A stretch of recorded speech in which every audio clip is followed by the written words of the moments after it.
All right, folks, I have arrived at the stunning Regal Opry Mills in Nashville, Tennessee, and I forgot my microphone. Before I go in, I have really high hopes for this. I don't know what to expect from the story, but I know it's Brad Pitt, the director of Top Gun Maverick. The trailer had me so invested and hooked, and I'm hoping this is one of those immersive action blockbuster experiences. I don't know a lot about F1, but who knows? Maybe it'll make me a fan. 2 hours later. It's a massive movie, grand epic, the racing sequences. I mean, if you're ever going to feel like you are in the seat of a race car, this is the movie to make you feel that way. Obviously, that means you have to watch it on a big screen. But even if you don't, I still feel like everything came together from the sound design, the score.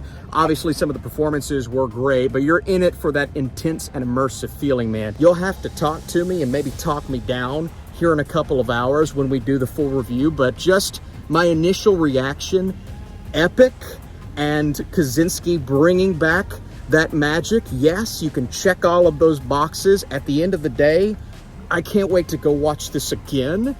Is it the most clever story I've ever seen? Absolutely not. But again, you're just looking for a little bit of that mixed with a lot of what you're expecting. And it had everything I was expecting and more. The filmmaking here is astounding, and it's rare you can say that for a big summer blockbuster. Truly astounding. I expect a lot of technical Oscars. We're getting ahead of ourselves. We'll do a review, but just the initial reaction, yeah, I'm feeling good, man. So in case you want to take the family, F1 is rated PG-13. Some action, some language, but really nothing we've never seen before. It doesn't push the boundaries in that way. Where it does decide to push the boundaries is within the experience. And that's what I am still reeling from, trying to recover from, just sitting in that giant IMAX theater as the seats are slightly shaking, the sound design all around you, it feels like you are literally in the cockpit. Is that what it is? Is that a cockpit? The answer is yes. I Googled it. Why are you here, Sonny? And that's the big topic, right? Well, it should be. They're putting it on the posters, the trailers from the director of Top Gun Maverick. And we remember how impressive that experience was. Part of it is because it was kind of that first, or one of the first, we can't forget about No Way Home, big summer blockbuster movies that brought everyone out to the theater. And I mean everyone. People were coming back over and over. I have a friend who doesn't really watch movies all that often. He watched that film 8 times in the theater. I kid you not. Like, that's a lot for me. And that's what we do on this channel, and so that's crazy. So the expectations are high. If you're going to plaster it on every poster, you got to live up to that hype. And, you know, I will say this, it didn't quite hit me like Top Gun Maverick, which is a top 10 film of the decade, probably top 5. That video's coming soon. But it got close. And the fact that it got close is amazing. I'm not saying the story is as special. It's not a sequel to a classic to a lot of people, not necessarily to me, but F1 brings together everything you want in a summer blockbuster big screen experience. It has the characters, the levity, the sense of humor, the clever script. I'm not going to say it's the most inventive story I've ever seen, but you're just looking to have a good time. I mean, you're just looking to get semi-invested in a story, a little bit of a romance in there, but really this is all about the old dog that's trying to learn new tricks and the new dog that doesn't want anything to do with the old dog. Now, that's a story we've seen. It's a tale as old as time. Even in my reaction video, I had a comment. It's like, let me guess, it's this, this, and this. And I'm thinking, yeah, no, he's right. Great speculation there. I hate to say it's less about the destination, because with this type of film, you've either got to make this rousing, epic ending or something that's semi-heartbreaking. I'm not going to let you know which direction they go, but it's going to be something along the lines of, oh yeah, I sort of saw that coming, or oh yeah, I knew that's going to be where we ended up. But it's much more about the journey. And the journey here, while I wouldn't use the word creative, I would use the word, well, I just used it, rousing, exciting, stirring, stimulating, synonyms. I could give you plenty of S words to describe this experience. Well, it's certainly not shit.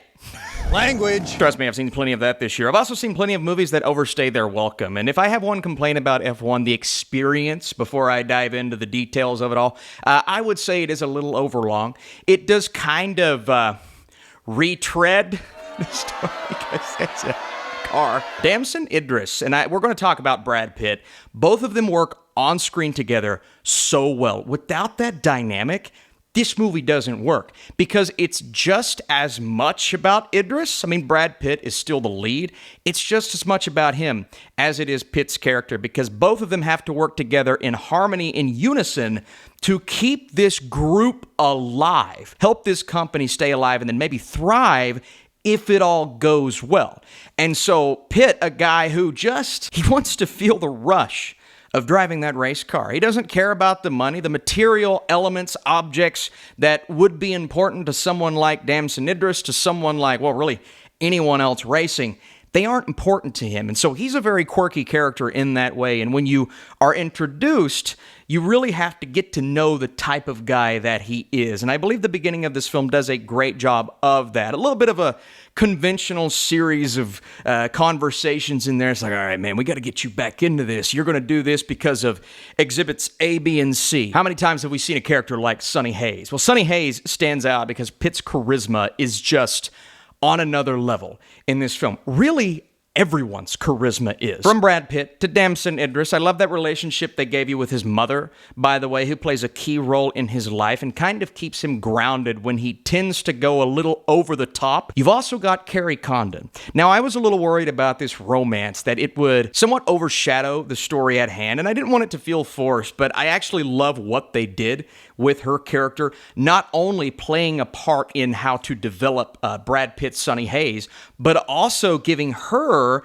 this own little subplot to where all of these side characters, not just Condon, not just Bardem, even some of the Pitt crew, gets a little bit of story to make you feel like they are just as important to this team. And by the end of the film, you're wanting them all to kick ass, not just Sonny Hayes, not just Joshua Pierce, every single character. And let's not sleep on Kosinski either. You got Spiderhead, which didn't really work out that well, but you've also got films like Only the Brave, which was one of my favorite movies of that year, and it's a beautifully written film. So you don't just have the visuals and the audio spectacle. You have a story that works really well for the type of movie that it is. But obviously, we're here for the visuals, the audio, the sound design, and it is absolutely spectacular. The camera movements and camera angles while you are in the vehicle, while you are watching the vehicles. Obviously, there's going to be a little CGI there. Not every race is clean. There are going to be some moments where drivers are getting in wrecks or hitting something. So obviously, you have to add there maybe a couple of green screen moments. They went back and did reshoots, but if we're talking filming this on location in front of a crowd of people, or really just using these stuntmen and women to come in and just inject a level of enthrallment that you don't often get in a film like this. The best racing scenes I've ever seen in any movie, ever. All right, and I've seen cars, okay? Obviously, recently we had Ford v Ferrari. This is a spectacle because the thrill of victory, the agony of defeat, we all want to feel that at some point or another in our lives or living vicariously through someone else. And that's what we're able to do in this film, the individuals that we are following, the team as a whole, like I said, and the focus on sound and how it's going to affect you in the theater is amazing. Also, you've got Hans Zimmer. Has anybody talked about that yet? Hans Zimmer with another banger. All right, it's a little familiar to what we've heard before, but you're just kind of adding in this electric. It's pretty fire, man. I don't even know how to. A couple of times when they used actual songs instead of the Hans Zimmer score, where I'm like, I would just rather hear what Zimmer's cooking up for this movie rather than this somewhat pop culturally relevant song. It's fine, but you know, Hans Zimmer. That's why he's the GOAT!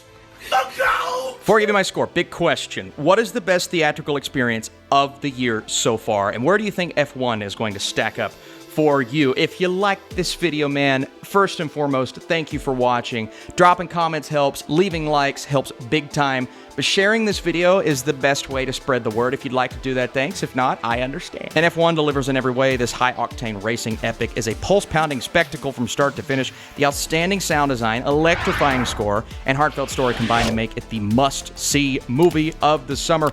Brad Pitt and Damson Idris make for a fantastic duo, and the supporting cast brings the right energy. Rarely does a film impact the senses like this does. F1 demands to be experienced on the biggest screen possible. Have I seen it on a small screen yet? Nope. Is it going to hold up in that way? I don't know, but I feel like it will in the way that Top Gun Maverick did. You're just so into these characters, and I really, really was. Good job. Kudos to Brad Pitt for carrying this film. Thank you so much, and I'll see you very soon in my next review.